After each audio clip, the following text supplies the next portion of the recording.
Today, Rick and I are up at what, 11,000 feet? 11,000 feet. Talking about scouting.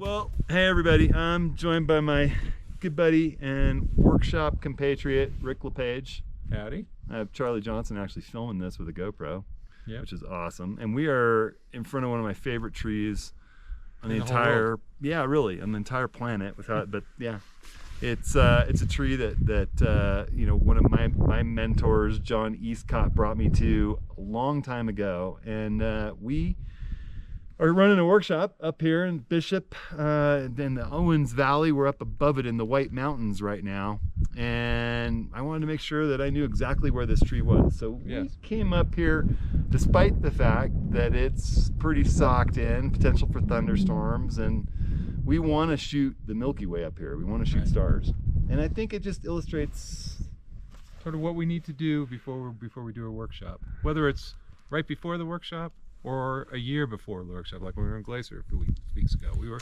scouting for next year's workshop in Glacier.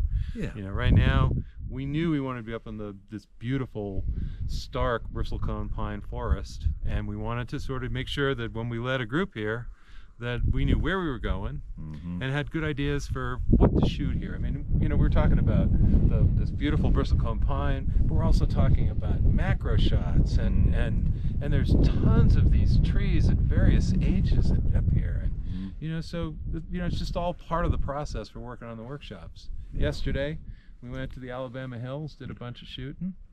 You know, shot a bunch of locations there. This morning we were running along the Owens Creek, looking at different potential dawn locations. You know, we both spent a lot of time here, but it's, you know, you come back this year, it's going to be slightly different. Conditions are a little different, and your memory can be a little off. So, yes, it can. You know, when we're running workshops, it's always good to come and scout everything before we bring a big group. But I also think, you know, if you're planning on spending precious time when you're on a trip, and you know you've got, you know, a sunset location, you've maybe looked at photographers' ephemeris, or you've been looking at Google Maps and you're thinking, or you've seen other people's images of something and you say, wow, I'd really love to get that spot at sunset, and you really only have a few nights to spend. It's good to come in the middle of the day. It's good to come in the middle of the day and spend some time scouting and thinking about what the light's likely to be. Use photo pills. I was going to say, you know, this is where we are constantly using photo pills in the field. Yeah. I mean, there are other ones out there that are great, but you know, it's the best scouting tool we've got. I mean, it tells you, you know, when the sun rises, sets, when blue hour starts, when the Milky Way rises. Right. Where the Milky Way is going to be in relation to your favorite tree on the planet. You know, I've just walked around this thing with photo pills active with night AR and looked at where the Milky Way is going to be on Thursday night at 9:30 p.m. when we'll be back up here. Yeah. So, you know, I think scouting is important for you whether you're running a workshop or not. And, you know, another thing that's, you know, I've been doing more and more of lately is out in the middle of the day when you're scouting, thinking about where you want to be at sunrise or sunset or out under the Milky Way. You know, the light may be harsh, but think about flipping your camera into monochrome mode and taking some black and white images. Shoot it with a black and white JPEG or your RAW file. But I would advise, you know, even if you're shooting black and white JPEG, shoot a color RAW file at the same time. Right. So that way you've got the choice how you want to process it after the fact. And having that color information can be really nice for your black and white processing. So especially when you get some great clouds in the sky. You know, you get a slap the polarizer on, go into black and white mode. You know, the world looks so different.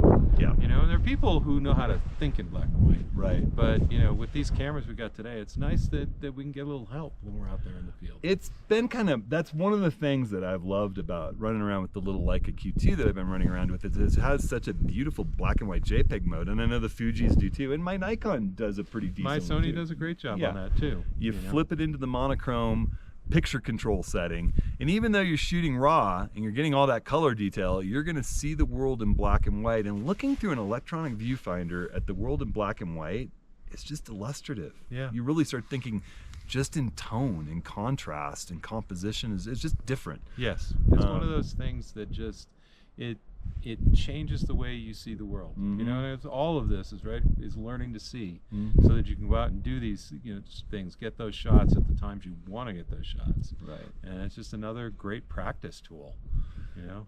So we got a lot of rough road to drive down to get back Yes, we to dinner do. and a good night's sleep before the workshop kicks off tomorrow. But this has been a really fun few days scouting. It has. And some of the photos that we've gotten, even out in the middle of the day, have just been phenomenal. And I can't wait to bring a group out here and share some of these spots with them. What day are we doing office hours after the Tetons? Oh, you would ask that. The 16th? 16th. If that's a Tuesday, if the 18th is a Tuesday of October, it's one of those two. It's that Tuesday dead in the middle of the month. And we're going to be looking at your images, your travel images. So we'll throw a travel image of ours in. Yeah. I think. There's a gallery already up, a submission portal already up. Well, the gallery may not be live yet, but it will be soon. Is it live? Nice. So you can go and see other people's images they've submitted, submit your own, sign up to join us for a big free photography get together with all of our friends and pals, and look at people's images in October when we're back from this big road trip through the Owens Valley and the Tetons. So sign up for that at hudsonhenry.com/office hours. We're about to launch, well, the Cuba workshops are probably live when you're watching this, potentially. So go over to hudsonhenry.com/workshops if you're interested in the 2023 workshops. We're starting to throw those up there, and we have rough dates for all of them, so hit us up. All right, everybody. Hey, thanks for driving that road. Yeah. The road has been intense. I'll throw a little GoPro footage of what we've been driving on getting in here, but And thanks, Charlie, for holding thanks, the camera. Charlie, for holding the camera. All right. We'll see ya.